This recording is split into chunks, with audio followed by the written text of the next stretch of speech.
va calmer notre respiration grâce à elle. L'école élémentaire et Créadis à Sarreguemines risque de fermer si elle n'a pas assez d'élèves pour la rentrée prochaine. Vendredi, l'établissement a organisé ses portes ouvertes. Plusieurs parents avec leurs enfants sont venus visiter la classe, rencontrer l'équipe et potentiellement faire une inscription pour la rentrée 2026-2027. Mais l'école est actuellement en difficulté financière. Alors la situation est critique puisque on ne passe pas sous contrat de l'éducation nationale. Il nous faut malgré ça tenir et donc trouver des fonds. C'est principalement les subventions et les fonds qui nous manquent. Et si malheureusement on n'a pas les 12 élèves, il faudra se résigner à fermer l'école. Les frais de fonctionnement sont à 50% à la charge des familles qui paient 340 € par mois. L'autre moitié, c'est l'association qui doit trouver les fonds. Une situation qui inquiète, notamment Aline, qui a sa petite fille dans l'école. Alors on est dans l'attente, malheureusement. On espère. Ici, elle adore venir. Pour elle, c'est quand les vacances sont terminées, on dit tu vas reprendre l'école. Oh, super et tout. Elle n'attend qu'une chose, c'est de venir à l'école. Cédric, de son côté, est venu avec sa fille Léna pour découvrir les lieux. J'aime bien les trucs là. Et sinon, moi, j'aime bien tout. Alors, on a été motivés par le fait d'avoir un bilan peut-être éventuellement TDAH pour notre fille.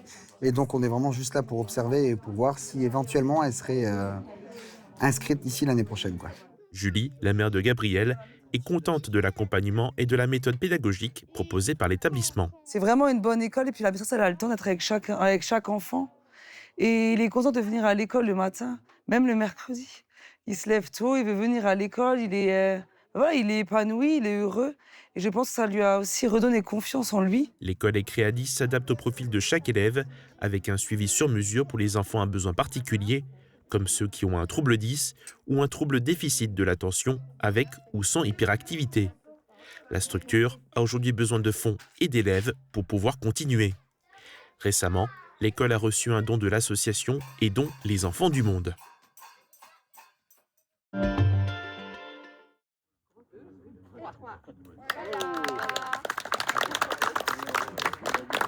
Elle se dresse fièrement à l'entrée de l'annexe de Haute-Villers au Val-de-Guéblange. Samedi, un site dédié à la richesse du patrimoine naturel communal a été inauguré. Il a pour objectif de mettre en valeur la faune et la flore des alentours. 3 représentants de cette faune ont été sculptés par Emmanuel Bourg, habitant de Chouex. Cet espace a été aménagé suite à la réfection de la voirie à côté. La réflexion a abouti à ce qu'on a ici. Donc des sculptures qui représentent un petit peu la diversité du patrimoine naturel de la commune. Et en dessous, il y a tout le système de recueil des eaux et d'infiltration des eaux de ruissellement. On a la chance d'avoir une faune particulière au village parce que justement, on est une zone humide. Quand vous venez en hiver, vous avez un grand lac là, entre les villages qui est absolument magnifique. Le projet a aussi abouti grâce à l'intervention des élèves de CP, CE1, CE2 du Val-de-Guéblange sur l'année scolaire 2023-2024. Ils ont participé à la plantation d'une haie champêtre composée d'essences locales. L'action était supervisée par Sébastien Mangin de la Grange au paysage de Lorenzen. Le coût total des travaux s'élève à 29 909,75 € hors taxes. Ils ont été financés à plus de 56% par des subventions de la région Grand Est, du département de la Moselle et de la Casque.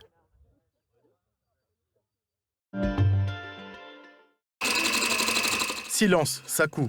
Je vais coulisser les 2 parties du tissu, c'est-à-dire que je les mets endroit contre endroit et du coup à 0,5 mm tout autour en laissant une ouverture pour les coudre à la main à la fin.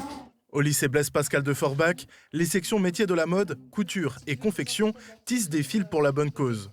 Ils sont en train de préparer des peluches, des sacs, des marque-pages, des porte-clés, des souris, des pochettes et des bouillottes à destination de l'association Cat Family 57 qui protège les chats errants et abandonnés. Les élèves ont donc l'opportunité d'aider l'association tout en prenant part à un projet pédagogique formateur. Alors on touche beaucoup de compétences justement liées au référentiel et donc on valide en même temps pas mal de choses déjà pour le bac. En fait on va évaluer surtout la qualité du travail de l'élève et puis le fait de travailler en équipe aussi, dans une équipe de production. Chaque objet a son équipe. Tiffaine est chargée de superviser la confection des bouillottes. La dernière étape qui consiste à remplir le chat de riz. On confectionne des bouillottes sèches en forme de tête de chat qui ont pour but de nous chauffer en hiver. On doit les mettre 1 minute au micro-ondes. Elles sont remplies de riz. Il faut les mesurer quand on les brode sur la brodeuse parce que si la broderie est trop grande par rapport au tissu, ça ne fonctionne pas. Et sinon, en difficulté, on pourrait avoir la couture à la main à la fin. Quant aux peluches, c'est Louane qui s'en occupe.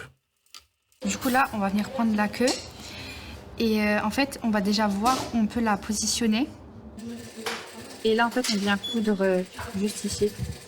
Comment tu trouves ce projet-là? Bah, en vrai, il est bien. J'aime bien. Il est facile à faire, il est simple et il est rapide aussi. Du coup là, on a le produit fini. Donc voilà ce que ça donne à la fin. Donc la queue derrière, tout les bras, le visage et tout. Toutes ces confections seront ensuite données à l'association Cats Family 57 qui s'occuperont de les vendre pour faire vivre l'association basée à Olvin.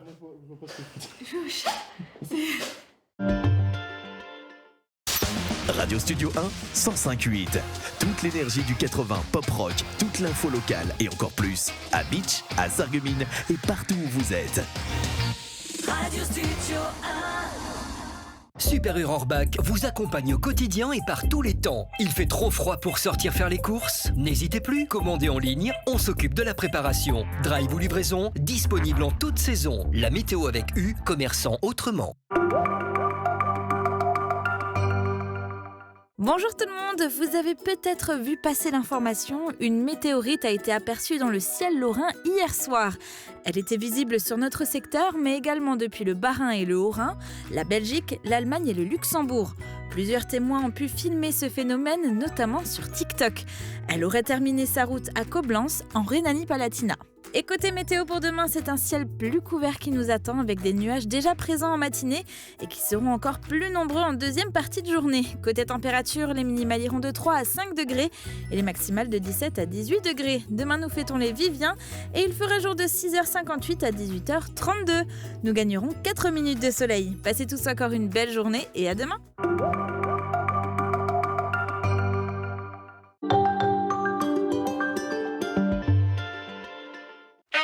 Je n'entends pas bien le son de ma télé. Comment changer ça ? Grâce au Bluetooth, les nouvelles générations d'appareils auditifs sont connectés. Vous pouvez recevoir les appels directement dans votre oreille ou vous relier à votre télévision. Et tout ça grâce à une application sur votre smartphone ou à un accessoire.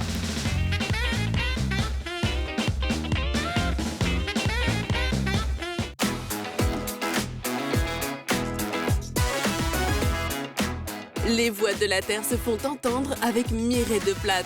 Retrouvez tout au long de l'année à Sarreguemines de nombreux temps forts autour de la langue francique. Spectacles, conférences, projections, rencontres, ateliers, visites, expositions et bien d'autres événements vous attendent.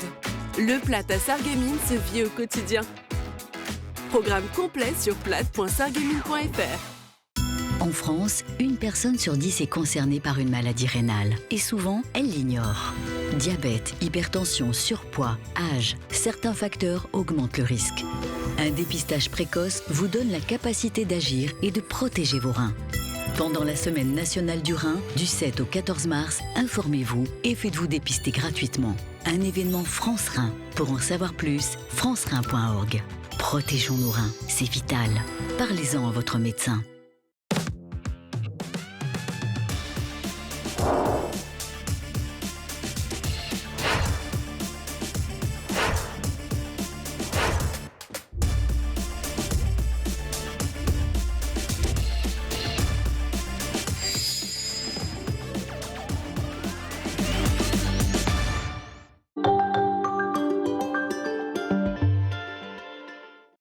Il a traversé une guerre, un incendie et il est toujours debout. Dans le prochain numéro de Hop là, nous vous ouvrons les portes du château Hutschneider, un lieu chargé d'histoire raconté par un témoin privilégié, le petit-fils de Marcel Pierron, ancien inspecteur du 36 quai des Orfèvres, mais aussi écrivain. Souvenirs de famille, anecdotes insolites et patrimoine local. Une plongée intime et passionnante au cœur d'un lieu emblématique de Sarreguemines. Rendez-vous ce samedi à midi sur Mosaïque Cristal.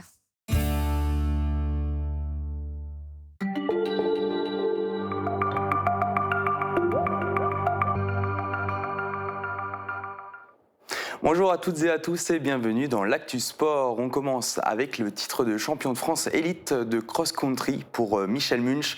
Accompagné de son guide Romain Guicher, le Sarregueminois a décroché ce week-end à Carré en Bretagne un nouveau titre à son palmarès.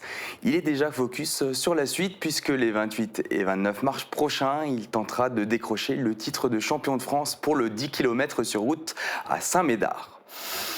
Les lutteurs sarregueminois se sont illustrés lors d'un tournoi international Nation Ranking de Lormont. 3 athlètes du club sont montés sur le podium. Zorab Aloyev s'impose à la première place, Ubaïda Itaïev termine 2e et Robert Aloyev décroche la 3e place.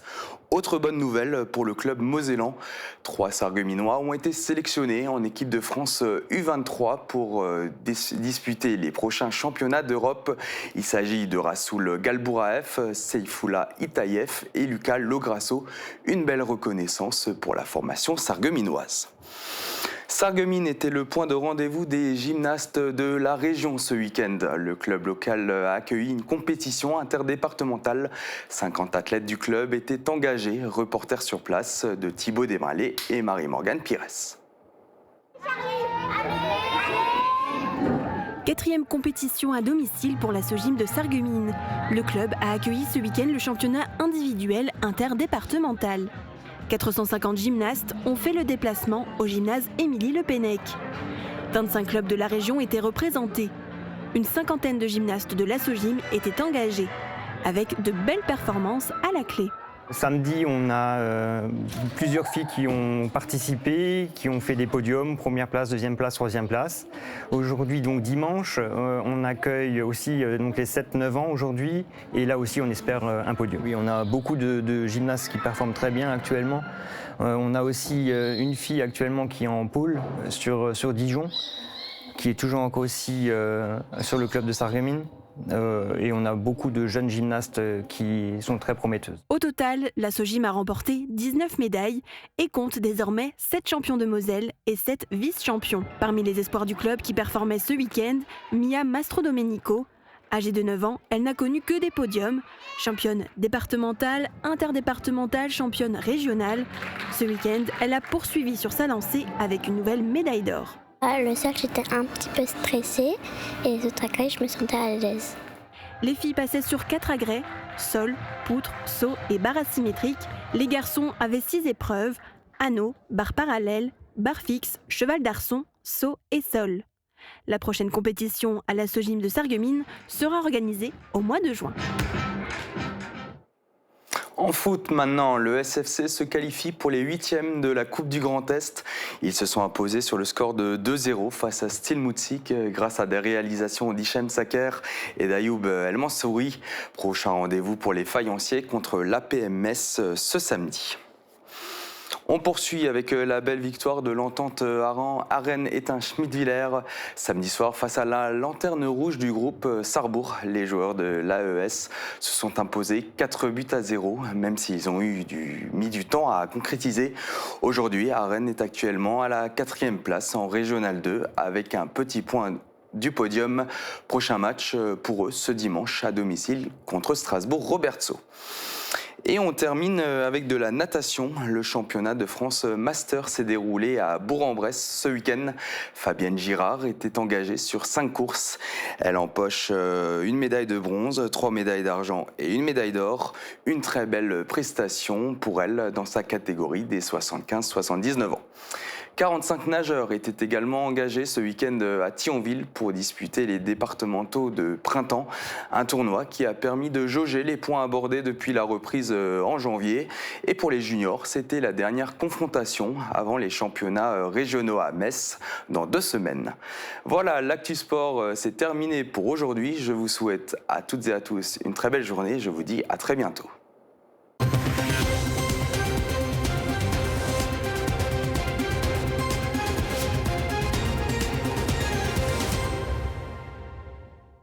D'abord, je m'appelle Félix Adamzik, je suis né à Bitche. Aujourd'hui, je m'engage au sein de l'équipe municipale pour les élections du 15 mars prochain. Je suis entouré d'une équipe de sortants. 6 personnes de l'ancien conseil sont sortants, des présidents d'associations, le président du syndicat des eaux, le président de la communauté des communes, vice-président du département, mais aussi des jeunes du village, des 4 coins du village, et qui sont des professions différentes, engagées au sein du village. Nous avons plusieurs projets. D'abord, poursuivre les travaux en cours. L'équipe actuelle a commencé des travaux dans la rue de Sarreguemines. C'est un chantier qui était en veille depuis près de 20 ans, un chantier de près de 2 millions d'euros qui a démarré et qui va se poursuivre durant l'été. Il y a des aires de jeu, il y a les vestiaires du stade. Tous ces chantiers devront être poursuivis. Nous avons aussi d'autres projets. D'abord, revoir le centre-village. Pour commencer, beaucoup d'habitants de Wolminster m'ont fait la remarque que la nuit, le village n'est pas éclairé. Donc nous avons décidé de changer les ampoules des lumières et de mettre du LED afin que la lumière soit de nouveau à Wolminster toute la nuit, avec un coût moins élevé. D'autre part, nous transformerons l'ancienne caserne des pompiers en bureau, en service médical, et pour qu'un médecin du service médical de la Comcom puisse un jour par semaine venir à Wolminster rencontrer les personnes d'un certain âge à Wolminster. D'autre part, le café est fermé depuis de nombreuses années. Nous souhaitons rouvrir ce café, surtout en fin de semaine, quelques heures, pour que les personnes âgées, les jeunes puissent se rencontrer autour d'une partie de belote ou d'autres jeux, pour qu'il y ait une rencontre intergénérationnelle à Wolminster. Tous ces projets que nous voulons mener, c'est bien sûr en équité avec les 2 annexes qui sont Weiskirch et Eschwiller. Il faut que nos habitants de Wolminster, Weiskirch et Eschwiller soient tous à la même enseigne, que les travaux puissent se faire également dans ces annexes, pour que les habitants se sentent bien. Notre conseil municipal soutient les entreprises. Notre conseil municipal soutiendra aussi les associations, les développera et sera au service des habitants de la commune. Il faudra aussi combattre l'injustice, notamment certaines redevances qui sont totalement injustes. Nous soutiendrons la redevance des ordres ménagères. Nous soutiendrons le projet de la micro-crèche mise en chantier par la communauté des communes, ainsi que la piste cyclable qui doit aller de Wolminster au Moulin d'Eschwiller. Nous nous engageons à créer au moins d'abord un bulletin municipal pour que les habitants puissent être au courant de ce qui se passe. Mais nous ferons au moins 1 fois par an une réunion publique. Nous le souhaitons être à la tête d'une commune forte et reconnue.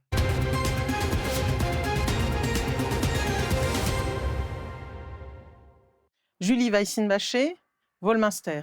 Alors pourquoi nous avons décidé de nous présenter aux élections municipales? Tout simplement par amour pour notre village et parce qu'on avait envie de redonner un certain dynamisme à Wolminster, commune à laquelle nous sommes très très attachés. Et on a envie d'y insuffler un petit peu de nouveau un dynamisme au niveau de l'associatif. On a envie que les gens se rencontrent davantage et faire des actions intergénérationnelles pour que les gens ressortent et se voient, se fréquentent et voilà. Alors c'est une équipe motivée et très dynamique, d'horizons divers, de sensibilités diverses. Et notre point commun, c'est vraiment de se retrouver main dans la main, parce que c'est des sensibilités diverses, mais en même temps, on a avancé au fur et à mesure, on s'entend tous. Et notre motivation commune est d'avancer main dans la main, non seulement entre nous, dans notre équipe, mais aussi surtout avec les habitants de Wolminster, qu'on consultera pour les projets à des moments réguliers et qu'on verra régulièrement aussi au fur et à mesure et qu'on informera de nos actions. Alors, il y a plusieurs priorités. Nous commencerons par consulter et s'occuper de la situation financière de la commune pour voir quelles sont nos possibilités par rapport aux prêts et à l'endettement par habitant. Ensuite, nous remettrons de toute manière l'éclairage la nuit, puisque ça manque à pas mal d'habitants, tout en étudiant la possibilité de passer sur un système LED qui sera modulable en intensité la nuit pour réduire les frais. Et nous organiserons très certainement des premières manifestations, comme une cérémonie le 8 mai avec une mise en lumière de notre jumelage avec la Charente. Également peut-être une remise des diplômes aux jeunes diplômés. Et dans un axe plus large au niveau du mandat, nous avons l'intention de revoir la place de la mairie, avec notamment son bistrot, lieu de vie et centre névralgique, si on peut dire, de Wolminster, qui redonnerait un petit peu du lien aux habitants autour d'actions intergénérationnelles, autour de rencontres, peut-être un petit marché, histoire de refaire sortir les gens. Par ailleurs, nous avons aussi l'intention de communiquer, donc via une page Facebook, un bulletin municipal qui sortira à moments réguliers dans l'année, pour que les gens de Wolminster soient informés de ce qui se passe dans leur commune. Comme on dirait en patois, als man von Wolminster vera etwas hört und gesieht, et de manière positive de préférence, et non seulement à Wolminster, mais aussi au-delà de Wolminster dans le Pays de Bitche. Alors, comme je le précisais tout à l'heure, nous prendrons acte des finances de Wolminster, et en fonction, nous lancerons certains projets. Nous avons à cœur de valoriser le bâti existant déjà, de nous occuper de nos chemins, de ce que nous avons déjà, mais si nous le pouvons, nous lancerons d'autres projets structurants, comme notamment la refonte de la place de la mairie, avec notamment notre bistrot, qui sera un petit peu notre nouveau lieu de vie, avec des rencontres intergénérationnelles sur des thématiques variées, et peut-être aussi un petit marché qui reprendrait, histoire de faire ressortir les gens de chez eux et les faire se rencontrer.